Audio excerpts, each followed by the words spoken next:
हर हर महादेव।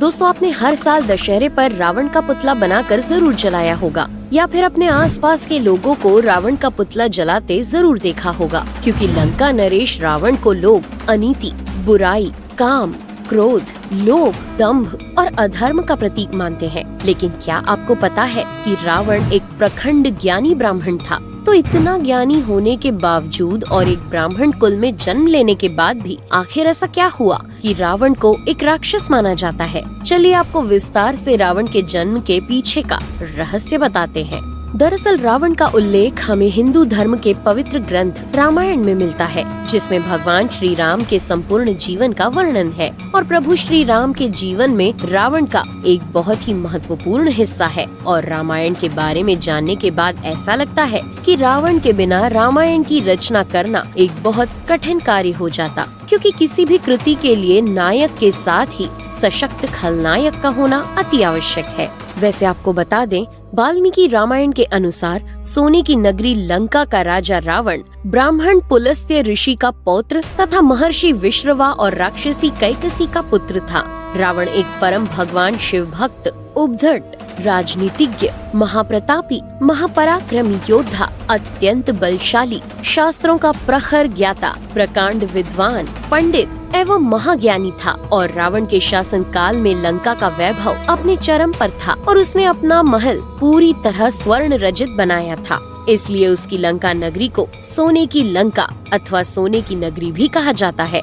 चलिए अब आपको बताते हैं कि आखिर रावण का जन्म कैसे हुआ और महर्षि विश्रवा जैसे महान ब्राह्मणवादी का पुत्र एक राक्षस कैसे बना। वाल्मीकि रामायण के उत्तरकांड के अनुसार पौराणिक काल में 3 बहुत ही क्रूर राक्षस भाई हुआ करते थे, जिनके नाम माली, सुमाली और मालयवान थे। ये तीनों ब्रह्मा जी के बहुत बड़े भक्त थे और इन तीनों राक्षसों ने ब्रह्मा जी की घोर तपस्या की और इनकी तपस्या से प्रसन्न होकर ब्रह्मा जी ने इन्हें बलशाली होने का वरदान दे दिया। और वरदान मिलते ही तीनों भाई पाताल, पृथ्वी और स्वर्गलोक में मौजूद देवताओं के साथ साथ मनुष्यों और ऋषि मुनियों पर अत्याचार कर उन्हें क्रूरता से मारने लगे। लेकिन जब माली, सुमाली और मालयवान की क्रूरता और अत्याचार बहुत अधिक बढ़ गया, तब सभी ऋषि मुनि और देवतागण परम पूज्य भगवान श्री विष्णु जी के पास मदद मांगने गए और तीनों राक्षस भाइयों के अत्याचार के बारे में भगवान विष्णु जी को बताया। उन सबकी बातें सुनकर भगवान विष्णु ने उन्हें आश्वस्त किया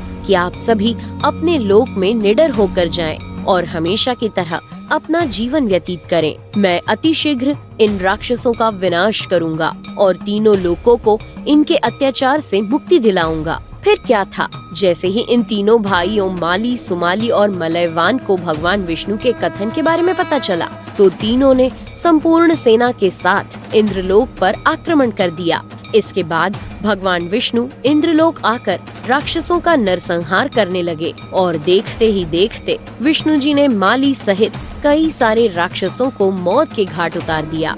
भगवान विष्णु का बल देखकर बाकी बचे राक्षस सुमाली और मालयवान के साथ लंका की ओर भाग निकले और फिर कुछ समय बाद राक्षस सुमाली, मालयवान और अन्य राक्षस लंका को छोड़कर पाताल लोक में रहने चले गए। दरअसल युद्ध में मिली पराजय के बाद दोनों राक्षस अपने पूरे परिवार के साथ पाताल लोक में ही छुपे रहे।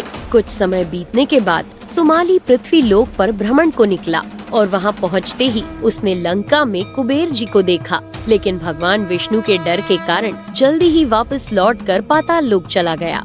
पाताल लोक पहुंचकर सोचने लगा कि आखिर कब तक उसे इस तरह सभी से छुपकर रहना पड़ेगा और वो भगवान विष्णु से बचने का और देवताओं को पराजित करने का रास्ता खोजने पर विचार करने लगा। तभी उसे पृथ्वी लोक पर मिले कुबेर जी का विचार मन में आया और फिर उसने कुबेर के बारे में सब कुछ पता किया कि कुबेर महर्षि विश्रवा का पुत्र है और वो सोचने लगा कि क्यों ना वो भी अपनी पुत्री का विवाह ऋषि विश्रवा से करवा दे, जिससे शीघ्र ही उसकी पुत्री को कुबेर जैसे पुत्र की प्राप्ति हो जाएगी और राक्षस वंश का कल्याण हो जाएगा। और यही विचार लेकर सुमाली अपनी पुत्री कैकसी के पास गया और उससे बोला कि पुत्री कैकसी, तुम अब विवाह के योग्य हो गई हो, लेकिन मेरे भय के कारण कोई भी मुझसे विवाह के लिए तुम्हारा हाथ मांगने नहीं आता।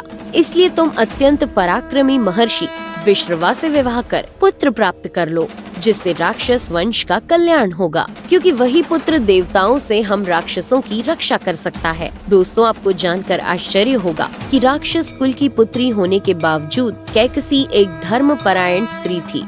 इसलिए अपने पिता की आज्ञा का पालन करना उसका धर्म था और उसने अपने धर्म का पालन करते हुए महर्षि विश्रवा से विवाह करने के लिए अपनी स्वीकृति दे दी और फिर अपने पिता सुमाली को प्रणाम करके और आज्ञा लेकर कैकसी पाताल लोक से पृथ्वी लोक की ओर प्रस्थान कर गई।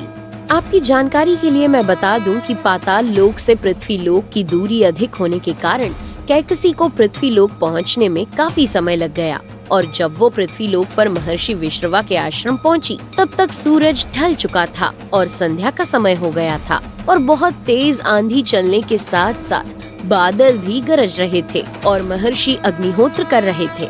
जैसे ही कैकसी महर्षि विश्रवा के पास पहुंची तो सबसे पहले उसने उनके चरण वंदन किए। तत्पश्चात उनके अग्निहोत्र समाप्त होने का इंतजार किया। जैसे ही अग्निहोत्र समाप्त हुआ, महर्षि ने उससे उसके पिता का नाम और आश्रम आने का कारण पूछा। कैकसी ने विवाह करने की बात महर्षि को बतलाई। उसकी पूरी बात सुनने के बाद महर्षि ने उससे विवाह करने के लिए अपनी स्वीकृति दे दी। उसके बाद दोनों का विवाह हो गया। एक अच्छी पत्नी के रूप में कैकसी ने अपने पति महर्षि की कई वर्षों तक बहुत सेवा की और एक दिन उसके पति ऋषि विश्रवा ने प्रसन्न होकर कैकसी से वर मांगने को कहा। तो कैकसी ने अद्भुत और तेजस्वी पुत्रों की माँ होने का वरदान मांगा। तब महर्षि विश्रवा ने कहा कि हे भद्रे, मैं तुम्हारी मन की ये इच्छा अवश्य ही पूर्ण कर दूंगा, परंतु तुम कुवेला में मेरे पास आई थी, इसलिए तुम्हारे पुत्र भयानक सूरत वाले और गलत कृत करने वाले होंगे।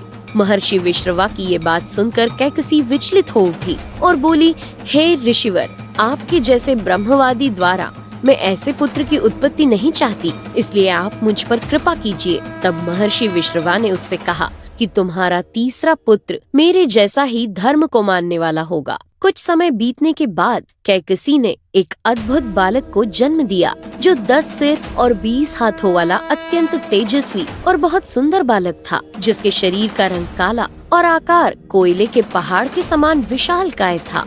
ऐसे पुत्र को देखकर कैकसी ने महर्षि विश्रवा से कहा, स्वामी, इस बालक के 10 सिर और 20 भुजाएं हैं। तब ऋषि ने कहा कि तुमने अद्भुत पुत्र की मांग की थी, इसलिए अद्भुत अर्थात इस जैसा कोई और ना हो, ठीक वैसा ही पुत्र हुआ है। 10 सिर होने के कारण उसके पिता महर्षि विश्रवा ने उसका नाम दशग्रीव रखा, जो बाद में दशानन और रावण के नाम से सभी लोकों में जाना गया। उसके बाद कैकसी ने बहुत ही लंबे और चौड़े कद के कुंभकर्ण को जन्म दिया, जिसके समान काया वाला कोई दूसरा प्राणी नहीं था। उसके बाद कैकसी ने एक अत्यंत रूपवती पुत्री को जन्म दिया, जिसका नाम शूर्पणखा रखा और उसके बाद कैकसी ने धर्मात्मा विभीषण को जन्म दिया, जो अपने पिता के समान ही सत्य और धर्म का पालन करने वाले थे। और उनके जन्म के समय आसमान से फूलों की बारिश होने लगी थी। जब रावण माता सीता को हरकर लंका लाया था, तब उसके भाई विभीषण ने माता सीता को ससम्मान वापस भेज देने को कहा था, लेकिन अहंकारी रावण ने अपने भाई विभीषण की बात नहीं मानी और बाद में विभीषण ने प्रभु श्री राम को रावण के मृत्यु का राज बताया और अपने धर्म का पालन किया। वैसे शायद ही आपको मालूम हो कि भारत में कई जगहों पर रावण के पुतले को जलाया नहीं जाता, बल्कि उसकी पूजा की जाती है। दरअसल मध्य प्रदेश के मंदसौर में रावण को पूजा जाता है और कहा जाता है कि मंदसौर का असली नाम दशपुर था। ये रावण की धर्म पत्नी मंदोदरी का मायका था, इसलिए इस शहर का नाम मंदसौर पड़ा।